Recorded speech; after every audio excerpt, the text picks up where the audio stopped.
What's up, you guys? Welcome back to the channel. Haven't dropped something in a while, so we're gonna go ahead and drop this deck profile video. It's gonna be Purple Luffy Max Rarity. So let's get into it. All right, you guys, so I know One Piece Day is coming up, so I've been testing with my buddy. I won't bring anything up because he claims that his Luffy deck has been beating this, but this is kind of like a new list I've been using. It focuses less on Big Mom and goes more for throw. So like it goes either more for throw or more for the board. So I really like this deck right now because it has a really good matchup against most decks that isn't Luffy. And I know Eustass sounds stupid because Luffy's the best deck, but if you build it to beat Luffy, then you have like all around good matchups. And yes, if Luffy hits Teach on the 3-down turn, which is sucks because then that means they took first away from you, then they go too wide because literally Teach is broken. They should ban that card because Teach is like 3 bodies because it goes Teach, Jinbei, Weevil, and that's like ridiculous, or Teach, Jinbei, Boa. And it's just ridiculous because most decks summon a 1-drop. You're summoning like a 2-drop, a 4-drop, another 4-drop. You draw a card.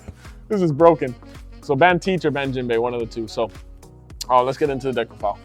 So it's gonna have 4 of the Rush Luffy, the 9-drop. This kind of changes how the deck is played. It's kind of your Kaido, but it is now just a rush card. It doesn't make you next so much Dawn, you're just making 1 Dawn and you're drawing a card. So drawing that card is essential because it helps you keep this guy alive when it's the late game and cards want to run over it. So it's really good to have that resource for when you drop this. So back-to-back Luffy's is pretty good if you have it backed up by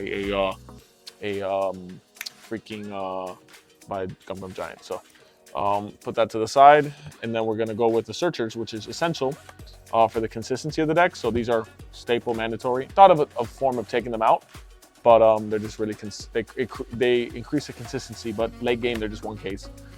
Because in this deck, late game, you can't essentially use your Dawn for a 1-drop. It's difficult. It does come up, but it is difficult when it comes to, especially Shanks, when you always got to put a Dawn under your leader, and they're always minusing your leader, so you need to put a Dawn under it. So that Dawn is really crucial in certain matchups. Eustass Kid, this card's really essential for like being a blocker that can get, because it's better than drawing cards. Yeah, these 4, it's really essential to have these kids to make sure you the Dawn you're losing is given back to you. And it's an active Dawn, so it is a +1. Not card economy, but Dawn in this game is more powerful than card economy. So essential in this deck. I wouldn't play the deck without it. And then this is your best 4-drop in the deck. It lets you not have to take energy, life in certain matchups. And in black matchups, it goes big when they have a Gecko. It becomes a 9K. Or cards just have to answer this. Decks have to answer this card, so it doesn't stay on the board. When they don't have a 1-drop Searcher, it stays. It sticks, but they usually have a 1-drop Searcher. So for Taros, Luffy-Tarou is the best card overall. I would say, yeah, overall card in the deck makes the deck playable. Puts a lot of pressure. When you go back-to-back of these, it's pretty rough. And then you follow it up with the 10K Luffy, just letting you cheat out. You're cheating out, like when you drop San-Gorou and the Taro, or Taro and, because usually really the most optimal things you're going to be casting off the Taro. It just, you're so plus on Dawn that it's broken. So if they ever want to hit purple, which I don't think is necessary right now, ban this card or the Gum Giant. But I think Taro's like broken. It's a Jinbei. And this game, you shouldn't be able to cheat out Dawn, bro. It's too broken. And then San-Gorou to get those draws in whenever you swing. Best blocker in the game, O-Nami. If you're playing other blockers that are Straw Hat, I learned the hard way. They all suck. This is just the best one. This card's broken. Best blocker in the game. It's just true. You can cheat it out with Taro, or you can just drop it 4, draw 2. It's just broken. And then Gum Giant, best spell card in the game. Just 1 energy, -2, trash, draw 2, and plus 4K. So always helps you keep your big boss monsters alive. Very good defensive card. And then the 4 Sanji blockers. This is just the best 2K next to the Uso, because yeah, these are the best 2Ks in the deck. Just because this can be used if you need to block later, if you're lower on Dawn than your opponent. Or just drop it as a 6K blocker if you need so. And then 4 Uso because it turns off blockers, broken card. And then it doesn't matter where I play, in total, we're playing, so this is 8, 9, 10, 11, 12, 13, 8, 14, I guess, yeah. We're playing 14 2K just because this deck needs the defense to keep your creatures alive.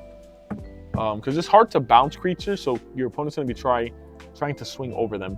So like your bigger creatures are gonna be hard to bounce. So keynotes, I took out the Sanji 7-drop, not efficient enough of a card in the format. And I did take out the Big Mom, not efficient enough in what you need your deck to do right now. So yes, the Big Mom's good in certain rogue matchups, but it's just awful card sometimes, too slow. Really, like, mathematically, you're taking a card out of your hand. Yes, you're putting a life back, but then you're making the tempo on your opponent's side.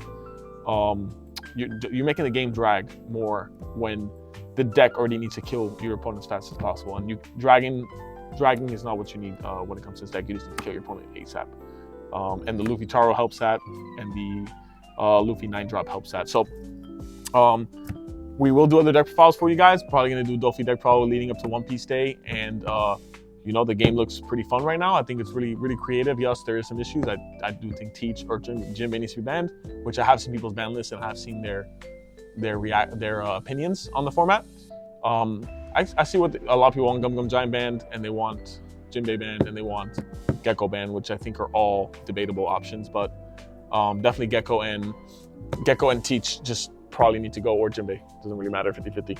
Toss up on that. But thank you guys that stuck through. Appreciate you guys for watching. Make sure you subscribe, and we're going to be coming at you guys with more deck profiles and more content. Thank you.